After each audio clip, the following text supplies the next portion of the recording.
1764 থেকে 1777 খ্রিস্টাব্দের মধ্যে কোনো এক সময় এক ইংরেজ সার্ভেয়ার জলপথে নিম্নবঙ্গের সমীক্ষা করার সময় একদিন দূর থেকে দেখতে পান সুন্দরবনের গভীর জঙ্গলের মধ্যে উঁচু একটি মন্দির বা দেউল। সে সময়ও ওই অঞ্চল ছিল বাঘেদের স্বর্গরাজ্য। ওই রকম জঙ্গলে মন্দির এলো কোথা থেকে? কে বানালো? কত প্রাচীন হতে পারে সেই জায়গা? তাহলে কি এই জায়গায় সুন্দরবনের গভীর জঙ্গলের মধ্যে কোনো জনপদ ছিল বা আছে? তাহলে কি ওখানে আগে জঙ্গল ছিল না? বর্তমান দক্ষিণ 24 পরগনার কঙ্কন দিঘিতে এখনও রয়েছে সেই দেউল। তার পাশেই আছে চমকপ্রদ ইতিহাস ভরা আরও একটি গ্রাম, রায়দিঘি। কঙ্কন দিঘি, রায়দিঘি নাম কেন হলো? এই গ্রামগুলো যে মথুরাপুর ব্লক ও লোকসভা বিধানসভা কেন্দ্রে অবস্থিত, সেই মথুরাপুর নাম হলো কেন? সেই সব কথা জানাতে আমি সায়ন আর পিনাকি চলে এসেছি হিস্ট্রি এভিনিউর আরেকটি নতুন ব্লগ নিয়ে আপনাদের জন্য। আশা করি আপনারা সবাই ভালো আছেন। তবে ভিডিওটি মন দিয়ে স্কিপ না করে দেখার অনুরোধ রইল, নয়তো মিস করে যাবেন অনেক কিছু।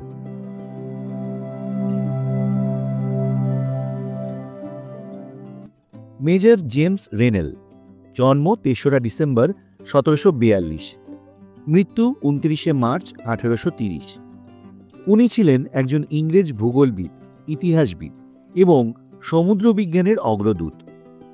রেনেল বাংলার প্রথম কিছু নির্ভুল মানচিত্র এবং সেই সাথে ভারতের সঠিক রূপরেখা তৈরি করেছিলেন এবং বাংলার সার্ভেয়ার জেনারেল হিসেবে দায়িত্ব পালন করেছিলেন 1764 থেকে 1777 খ্রিস্টাব্দ পর্যন্ত। ব্রিটিশদের মধ্যে রেনেলই প্রথম মন্দিরটি আবিষ্কার করেন। মন্দিরটির নাম জটার দেউল। আমাদের এর আগে ছত্রভোগ নিয়ে একটি ভিডিও নিশ্চয়ই আপনারা দেখেছেন। যদি না দেখে থাকেন, ভিডিও লিংক রইল ডেসক্রিপশন বক্সে, চাইলে দেখে নিতে পারেন। অসামান্য এক অজানা ইতিহাস। ছত্রভোগের খুব কাছেই এই দেউল। শিয়ালদহ থেকে ট্রেন দক্ষিণ 24 পরগনার লক্ষ্মীকান্তপুরের 2টো স্টেশনের আগের স্টেশন মথুরাপুর রোড। সেখান থেকে ট্রেকার বা অটোতে করে প্রায় 25 কিলোমিটার গেলে পড়বে রায়দিঘি গ্রাম। এই গ্রামের থেকে প্রায় 8 কিলোমিটার দূরে রয়েছে ইটের তৈরি একটি সুপ্রাচীন শিব মন্দির, যার নাম জটার দেউল। মুড়িগঙ্গার শাখা নদী মণি নদী দক্ষিণ 24 পরগনার বিভিন্ন পথ পেরিয়ে ডায়মন্ড হারবারের কাছে গঙ্গায় গিয়ে মিশেছে। এই মণি নদী পেরিয়ে গ্রাম্য রাস্তার মধ্যে দিয়ে পৌঁছতে হয় সেখানে। আগে দক্ষিণ 24 পরগনার অধিকাংশ অঞ্চল ছিল সুন্দরবনের অন্তর্গত। জটাধারী শিবের নাম থেকে এই মন্দিরটির নাম। এই মন্দিরটি এতটাই প্রাচীন যে এর প্রতিষ্ঠার সময় নিয়ে বিতর্ক রয়েছে। অনেকের মতে এটা পাল যুগে খ্রিস্টপূর্ব 175 অব্দে রাজা জয়চন্দ্র তৈরি করেছিলেন। 1875 খ্রিস্টাব্দে ডায়মন্ড হারবারের ডেপুটি কমিশনারের এক বিবৃতিতে জানা যায়, জটার দেউলের খুব কাছাকাছি একটি তাম্রশাসন আবিষ্কৃত হয়েছিল, যাতে সংস্কৃত ভাষায় লেখা ছিল। তাম্রশাসনটি 897 শকাব্দ অর্থাৎ 975 খ্রিস্টাব্দে রাজা জয়ন্তচন্দ্র কর্তৃক প্রকাশিত হয়েছিল। বর্তমানে তাম্রশাসনটির কোনো হদিশ নেই। আবার স্তম্ভটি কেন্দুলির কাছে অজয় নদীর দক্ষিণ তীরে আনুমানিক 810 থেকে 840 খ্রিস্টাব্দে স্থাপিত রাজা দেবপালের সময়ের ইছাই ঘোষ দেউলের অনুরূপ। তাই কেউ কেউ ধারণা করেন যে সম্ভবত জটার দেউলও ওই সময়ে স্থাপিত হয়েছিল। তবে প্রত্নতাত্ত্বিক বিভাগের তরফ থেকে একটি নোটিশ বোর্ডে লেখা আছে, আনুমানিক খ্রিস্টীয় 11 শতকে ইষ্টক নির্মিত এই দেবদেউলটি জটাধারী শিবের নামানুসারে জটার দেউল নামে সমধিক পরিচিত। পঞ্চরথ ভিত্তির এক শিখর বিশিষ্ট এই মন্দিরটি উত্তর ভারতের অনেক দেবদেউলের অনুরূপ।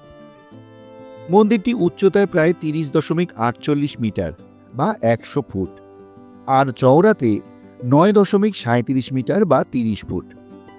চতুর্ভুজাকার ভূমির কেন্দ্রে সামান্য আয়তাকার দালান এবং পূর্ব দিকে রয়েছে 2.09 মিটার বা 6 ফুট 10 ইঞ্চির খিলানযুক্ত প্রবেশপথ।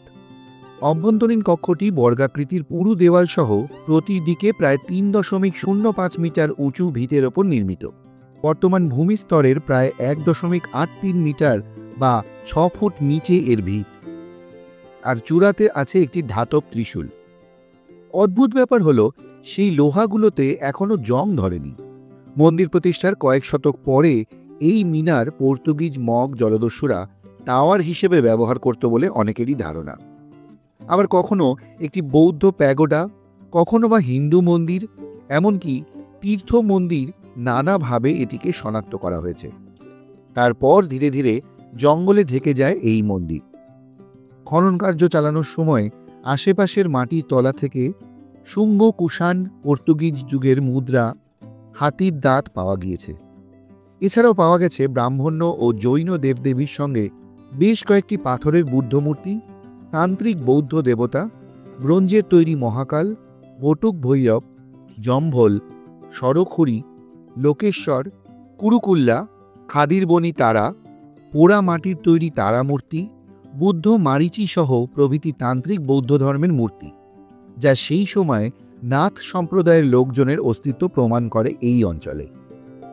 নাথ ধর্মের প্রতিষ্ঠাতা হলেন চন্দ্রদ্বীপের অধিবাসী মৎস্যেন্দ্রনাথ। এনার রচিত 5টি পুঁথি পাওয়া গেছে তিব্বতে। এনারই শিষ্য ছিলেন গোরক্ষনাথ, যার শিষ্যদের মধ্যে হারিপাদ ও মদনাবতীর নাম উল্লেখযোগ্য।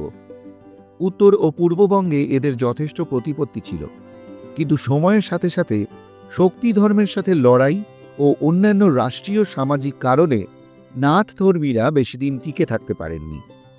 ক্রমশ সমাজে তাদের স্থান নেমে যায় ব্রাহ্মণদের নিচে। নাথ যোগীদের জাতের নাম হল যোগী এবং বৃত্তি হল কাপড় বোনা।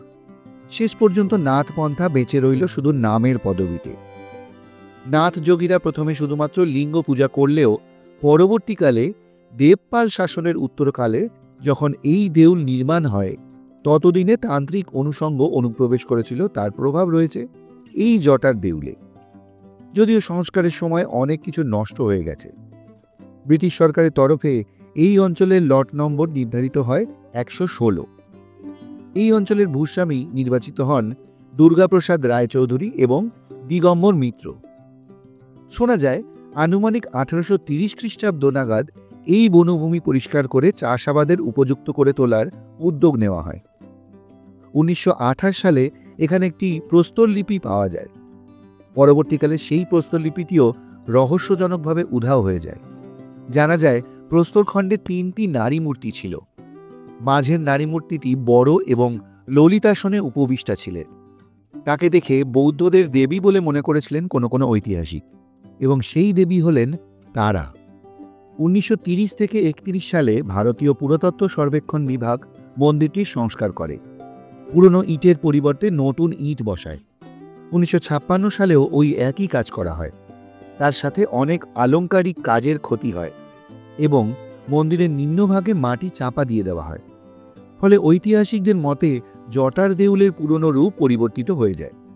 মন্দিরের গর্ভগৃহের ও প্রবেশদ্বারের মাঝখানের জায়গা, যাকে জগমোহন বলে, সেটা কোনো কারণে ক্ষতিগ্রস্ত হয়, মিশে যায় মাটির সাথে।